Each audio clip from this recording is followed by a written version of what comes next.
Hello everybody, this is Janessa Mosley with JM Wildlife Arc, and today I wanted to make another video basically showing one of these stack of enclosures that I have. The previous video I made showing this particular stack of enclosures, the lighting was not very good. It was really dark and hard to see, so today I wanted to take a video showing all of the enclosures, as well as showing one of my holdbacks. She's the same holdback that I also had, I believe, in that video as well.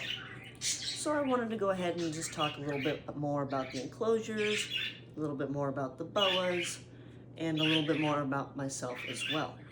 So first off, this is Sarah. This is one of my holdbacks from my first litter. She was born on May 11th, 2024, and her sire is Pancake, and her dam is Aurora. I have shown and mentioned both of those boas in my previous videos, if you want to go ahead and check them out. And I'd say she's probably one of, if not my #1 holdback, due to her colors, her pattern, her temperament as well. She's very sweet, she's very sociable. So I do apologize, it's been a little bit since I've made a video, and I haven't been quite as active as I normally am. I did find out in June that I'm pregnant, so I'm excited about that. However, it's been very hard on me. I've been having a lot of morning sickness, and not just in the mornings. So most days I wake up and I don't feel well at all. So that's where the delay has been in making the videos. So I'm due on or around March 20th, 2026. So hopefully all goes well with that. This will be my first baby. So I am excited about that. But again, I do apologize. I have not been feeling well. I'm currently at about 14 weeks. So you probably can't tell by looking at me, but I am about 14 weeks along. So I am excited about that. Due to that though, I probably will not be posting as much, especially YouTube videos. I do plan on vending at the Chico Reptile Show this year. So that's going to be located in Chico on October 11th, 2025, next month. So I do plan on vending there. My partner and I are going to be there. I'm going to have the banner. I'm going to bring several of the boas. I will be bringing several that are available on my MorphMarket as well, which those are going to be this girl's siblings. I have several of her siblings and a few other boas to check out on my MorphMarket. I'll go ahead and post that in the description below. I'll post a link to my MorphMarket. So I love this girl here. She, once again, from my first litter, one of my #1 holdbacks. She is a 2024 female, possible super hypo. We won't know if she proves to be super hypo or not until she's paired. So she's a possible super hypo. She's a call line sunglow. She's also jungle. So 2024 female, possible super hypo, call sunglow jungle. She is 50% het PK stripe, as her mother Aurora is 100% het PK stripe, so that makes her 50% het PK stripe. And she is possible het for blood. Her father, Pancake, is 66% het for blood, which means he either is or is not het for blood. I have not proven him out yet, so she's possible het for blood as well. Once again, we'll not know until I prove her father out, which I do have a 100% het blood female I plan on pairing him to. Once that said female is old enough, that'll still be probably another 2 to 3 years. I do have a couple pairings going this year, currently right now, that are active. I'm going to save that for the next video. I have Aurora paired with Pochita, So Aurora, the mother of Seraph here, she is currently, being paired with Pochita. So Aurora is a 2017, I believe, female call Sunglow, 100% het PK stripe. And the male she's being paired with, Pochita, he is a 2022, I want to say, yeah, 2022 male hypo blood, 66% het call. So the goal with this pairing is to see if the male Pochita proves to be het for call. So if he does, they will produce some hypos, possible super hypos, and then sunglows that will all be 100% het for blood. So if he does not prove out to be het albino, then they will produce normal and hypo, possible super hypo boas that are 100% double het blood and call, which is still good too, because that'll be a big addition to my potential red and sun dragon project. So that's what's going on. Once again, I will show that pairing and save that pairing for another video. I have which speaking of, I'm gonna go on to the topic of enclosures. These are all Boaphile enclosures. These are 4 foot by 2 foot by, I believe, 18 inches, I want to say. And this is a stack of 4. There's dividers in each enclosure, so it actually makes 8 enclosures. They're all hooked up on a thermostat, which is located on the top. And this particular setup does have underneath heating. I prefer radiant heat panels. However, I did purchase these enclosures secondhand, so I'm the second owner. They were in very, very good condition when I purchased them. So I'm very happy with the Boaphile enclosures. I actually ordered a 6 foot by 2 foot by 2 foot for Aurora, the female I was just talking about. That's supposed to be getting shipped either today or sometime this week. So hopefully that'll be in this month, if not sometime in October. Very, very excited about that. I've been excited about it. So I will take a video the day that comes in. I'll take an unboxing video, a video of us putting it where we're gonna put it. It's already pre-built. I highly recommend Jeff at the Boaphile. He's got some really awesome enclosures. I think he has some rack systems as well. He produces some really, really beautiful boas. So I will go ahead and post a link to the Boaphile for his website in the description below as well. And once my enclosure comes in, I will, my new enclosure, the 6 foot by 2 foot by 2 foot. Once again, I'll make a video for that and leave an awesome review for Jeff, because he's been super awesome. I've called him about 3 or 4 times asking when the enclosure is going to be ready, just because I'm so excited, and I got to move a few things around in the other half of our boa room to make sure I can get that enclosure in. So really excited about that. So once again, I highly recommend Jeff at the Boaphile. I recommend the Boaphile enclosures that are made out of PVC.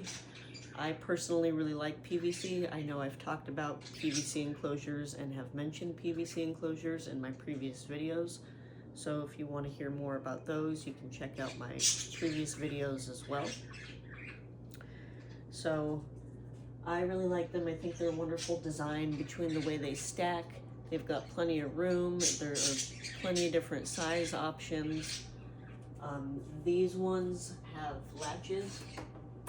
This one's already unlatched, so they can come down very easily like this. I like that the door is made out of plastic instead of glass. For me, I like the plastic. Right now they're a little bit dirty, so I do have to clean them up. But I really like these enclosures. Currently in the enclosures, just to talk a little bit more about my setup and what I've got going on inside. For the substrate, I personally use aspen chips, wood aspen chips. I find they work really well at absorbing the the feces and the urine. Instead of it all going to the bottom of the enclosure and sitting on the bottom, I find it helps to really absorb a lot of that. So it's much easier to clean. With how many boas I have and continuing to breed, I just find it's a lot easier for me to get. It's easier to manage. It is cheaper. Before using the Aspen chips, I was using Repti chip, which I do like Repti chip as well. They're a coconut-based substrate that holds humidity really, really well. It's just a little bit hard to manage that with how many boas I have, all the constant cleaning, all the constant upkeep. So I like to use Aspen chips personally. For my boas that are breeding, I don't put any substrate in there. That way there's no risk of anything sticking to them while they're pairing, while they're mating. I've heard that it can possibly cause impactions and cause other issues, so I only keep paper towels in there while they're breeding. If a boa is on quarantine, I only use paper towels.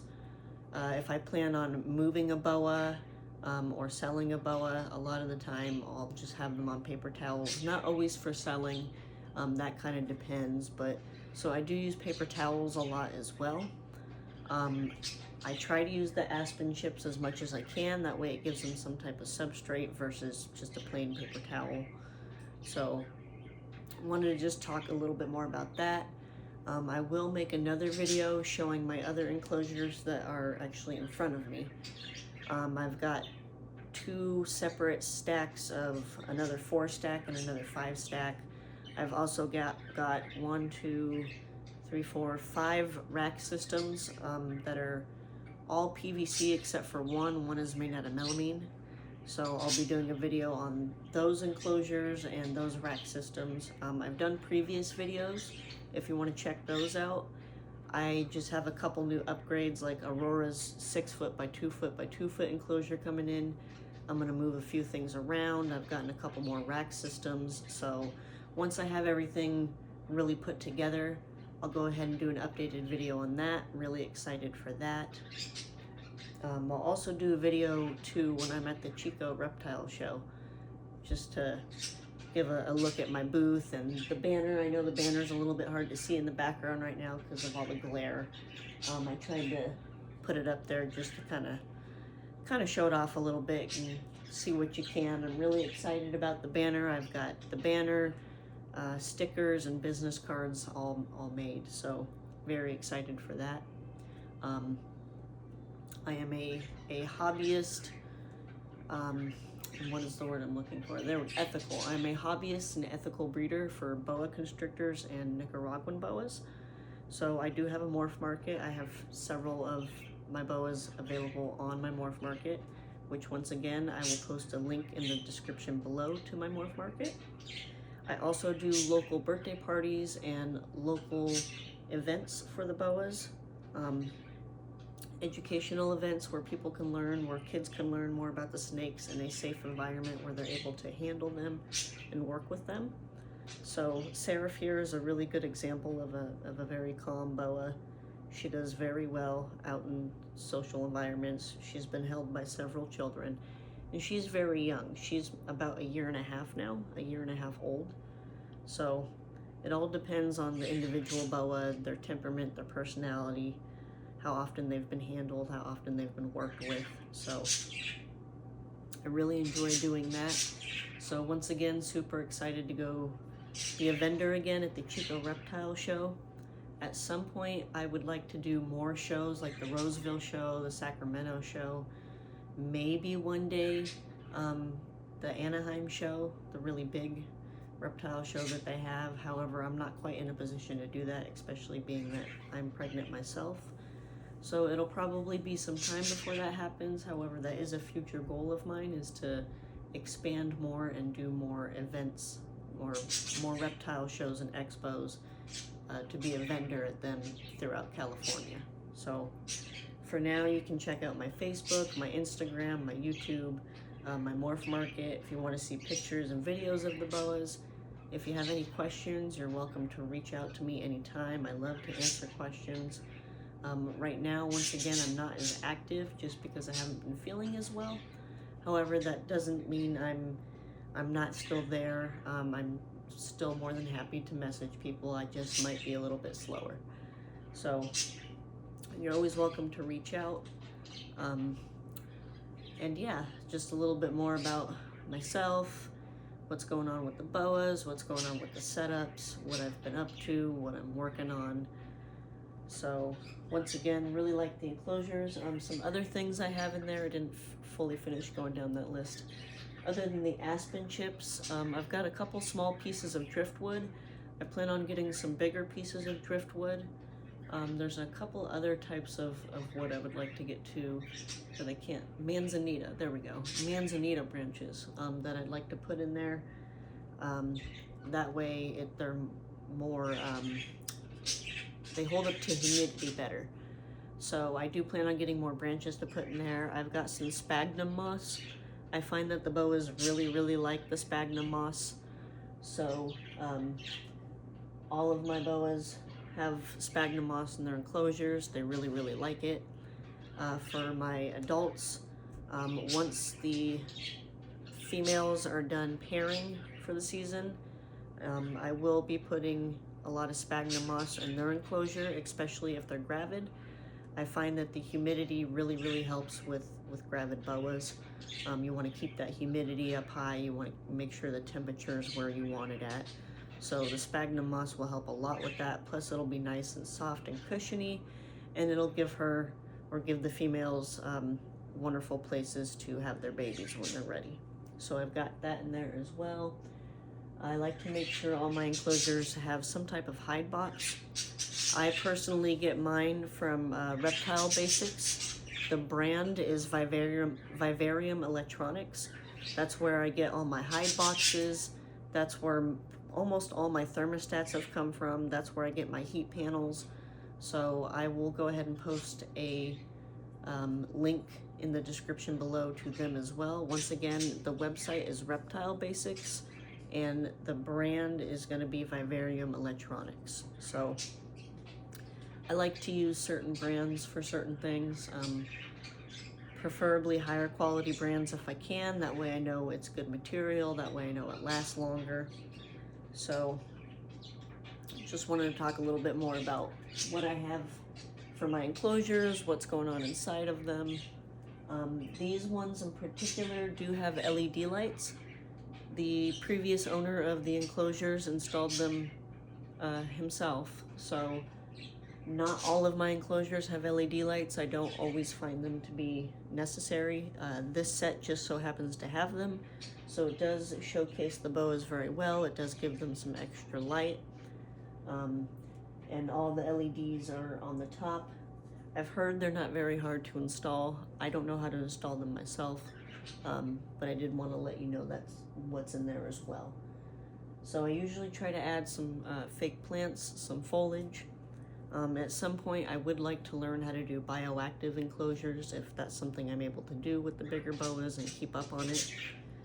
I always try to keep an open mind, not just stay set on one thing or particular set of things. I'm always keeping an open mind, always wanting to learn more and do the best for the boas in every way that I can. To me, they're my passion. I love working with them. They are, in my opinion, they are family to me. I consider all my animals to be family, so I want to treat them like family. So giving them the best quality of life I possibly can, and that's one of the rewarding things about this, is being able to do that for the boas and being able to find homes for them, for other people that want to give them the best quality of life too. So hopefully I got her in the video good. As I've mentioned in my previous videos, my goal with my first pairing, one, was to see if the male proved out het for albino, which he did, and two, I wanted to produce sunglows and sunglow jungles that have this long, really nice connected trophy pattern, which she does have all the way throughout her body. So, and she's got a lot of color on her sides. She's got a bright, beautiful, almost buckskin color on the top here that really complements the red and the orange that she has. So she's exactly what I was aiming to produce. Very, very happy with her. And I look forward to producing more healthy and beautiful boas in the future. Thank you everybody for watching. I really appreciate it. I'm starting to get a little bit tired, so I'm gonna go ahead and end this video. So I hope you all have a beautiful and blessed day. And once again, thanks for watching. Until next time, bye guys.